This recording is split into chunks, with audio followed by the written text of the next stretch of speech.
Assalamualaikum warahmatullahi wabarakatuh. Perkenalkan, nama saya Agus Rifki, NIM 20233037. Tugas ini saya buat untuk melengkapi pertemuan ke-11 mata kuliah Komunikasi Perpajakan. Saya berasal dari Prodi Manajemen Pajak. Baiklah, saya akan memulai presentasinya. Judul presentasi pada minggu pertemuan 11 adalah Negosiasi Perpajakan Digital di Era 4.0. Negosiasi merupakan sebuah bentuk interaksi sosial yang bertujuan untuk mencapai kesepakatan bersama sehingga keduanya saling sepakat dan diuntungkan.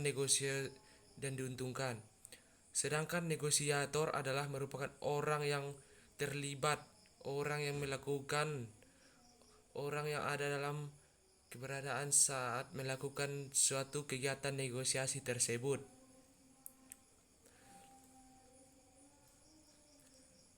Negosiasi ini dilakukan apabila ada dua pihak yang awalnya juga memiliki perbedaan pendapat, sehingga harus mencari sebuah kesepakatan bersama. Kata negosiasi ini sebenarnya itu sama maknanya dengan tawar-menawar. Baiklah, yang pertama, tujuan negosiasi. A. Untuk dapat mencapai kesepakatan yang menguntungkan semua pihak, tidak ada yang dirugikan. Untuk mendapat menyelesaikan masalah dan menemukan solusi dari masalah yang tengah dihadapi dari pihak-pihak yang bernegosiasi. C. Untuk bisa mencapai suatu kondisi yang saling menguntungkan bagi pihak-pihak yang akan bernegosiasi, di mana semuanya mendapatkan manfaat dan tidak ada yang mendapat kerugian. Kemudian yang kedua, dampak positif dari negosiasi. 1. Para pihak lah yang akan memegang palu hakimnya sendiri. 2. Sifatnya sangat rahasia dan tidak boleh disebarkan. Yang ketiga, hukum acara atau juga formalitas persidangan tidak ada. Kemudian yang ketiga, dampak negatif dari negosiasi. Manakala sebuah kedudukan para pihak tidak seimbang, di mana salah satu pihak kuat sedangkan bagi pihak yang lain lemah. Dalam keadaan ini, pihak yang sangat kuat berada dalam posisi untuk dapat menekan pihak lainnya. Kemudian yang kedua, proses dalam negosiasi lambat memakan waktu yang lama. Proses dalam negosiasi lambat memakan waktu yang lama. Hal ini juga dikarenakan permasalahan antar negara yang timbul, khususnya dalam suatu masalah yang berkaitan dengan ekonomi internasional. Selain itu, jarang sekali adanya berbagai persyaratan penetapan batas waktu bagi para pihak untuk dapat menyelesaikan sengketa melalui negosiasi tersebut. Kemudian yang keempat, proses dalam negosiasi. A. Pihak-pihak yang mempunyai suatu program atau pihak pertama melakukan penyampaian dengan memakai kalimat yang santun, jelas, dan terinci. B. Pihak dari mitra bicara untuk menyanggah mitra bicara dengan tetap menghargai maksud dari pihak pertama. C. Pemilik suatu program mengemukakan argumentasi dengan memakai kalimat yang santun dan meyakinkan pada mitra bicara dengan disertai alasan yang logis. D. Terjadi suatu pembahasan dan kesepakatan untuk terlaksananya program negosiasi tersebut.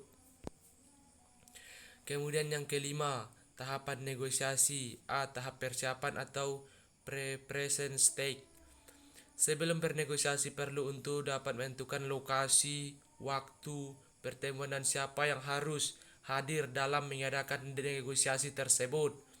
Tahapan ini memastikan bahwa semua kebenaran fakta yang terkait dengan situasi keadaan yang sudah diketahui untuk mengklarifikasi, untuk memperjelas posisi partai untuk dapat bernegosiasi. Yang kedua atau B, tahap diskusi atau discussion stage. Pada tahap diskusi ini setiap individu atau pribadi anggota dari masing-masing pihak akan mengajukan sebuah permasalahan yang akan dinegosiasi mereka. Keterampilan yang sudah dibutuhkan pada tahap ini ialah akan mengajukan pertanyaan dan mendengarkan dan mengklarifikasinya.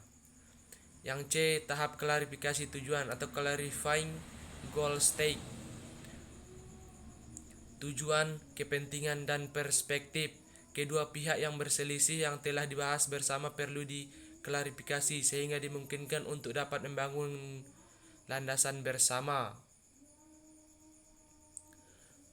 Klarifikasi ialah salah satu bagian penting dari proses negosiasi sehingga tidak ada kesalahpahaman yang akan menyebabkan suatu masalah dan hambatan untuk mencapai hasil yang menguntungkan kedua belah pihak tersebut. Kemudian yang D, bernegosiasi bertuju dan pada hasil yang memenangkan atau negosiasi toward a win-win outcome. Tahap ini berfokus pada apa yang disebut juga sebagai hasil menang-menang atau win-win, di mana kedua belah pihak akan merasa telah memperoleh sesuatu yang positif melalui suatu proses negosiasi dan kedua belah pihak juga akan merasa bahwa sudut pandang mereka telah dipertimbangkan dan kedua belah pihak merasa tidak ada yang dirugikan. Yang kelima atau E, perjanjian atau agreement. Kesepakatan dapat dicapai setelah pemahaman mengenai sudut pandang dan kepentingan kedua belah pihak yang telah dipertimbangkan. Yang F, melaksanakan tindakan dari hasil perjanjian. Dari perjanjian yang akan disepakati, tindakan harus diambil untuk dapat mengimplementasikan keputusan perjanjian tersebut. Baiklah, sekianlah presentasi saya pada minggu ke-6 ini. Apabila ada kesalahan, saya mohon maaf. Sekian dari saya akhiri dengan Assalamualaikum warahmatullahi wabarakatuh.